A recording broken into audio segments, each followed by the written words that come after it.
Well, Canadians are voting in a snap election, which is also a gamble by Prime Minister Justin Trudeau. He is hoping to secure a parliamentary majority.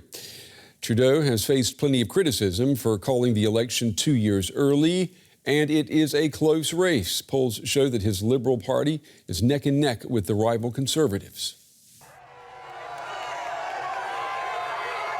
Facing one of his toughest election campaigns, Canadian Prime Minister Justin Trudeau has weathered verbal and physical attacks by coronavirus vaccine skeptics. Gravel stones were hurled at him, but instead of rocking his chances, the skeptics might have given them a bump, letting the two-term leader emphasize his crisis management credentials. We need to end this pandemic for good if we're going to rebuild our economy, if we're going to get people back to normal. She's going to have a better future. Trudeau is phasing in mandatory vaccinations for government workers and travellers and for access to many public areas.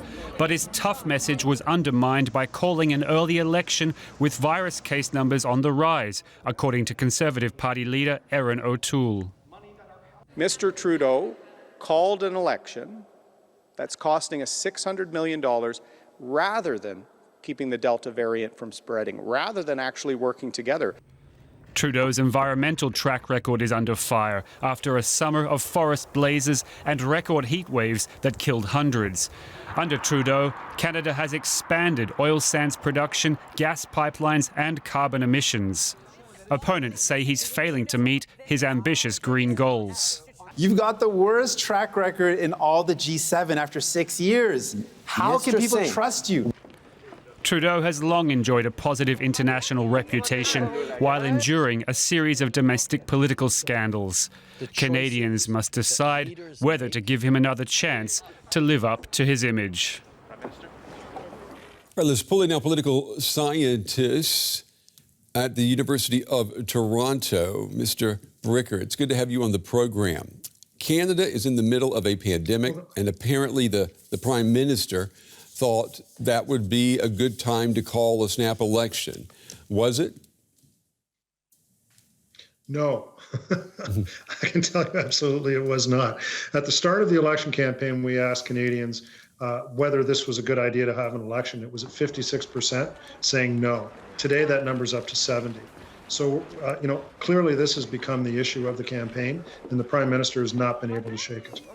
And the coronavirus vaccine policy, it became a major part of the campaign. Trudeau's government policy of vaccine mandates, it's divided Canada. Would you say that the divisions and the polarity we're seeing as a result, are they comparable to what you're seeing south of the border in the U.S.?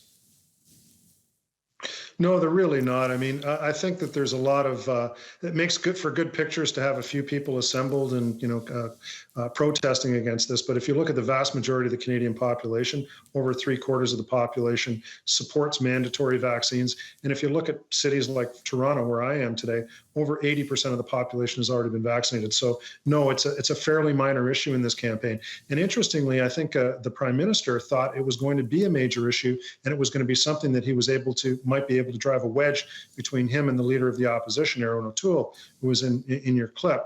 And it just really hasn't worked out for him. I mean, is this going to go down in history as, even if Trudeau remains Prime Minister, if his party wins, is it still going to go down in history as being a major miscalculation by the Prime Minister?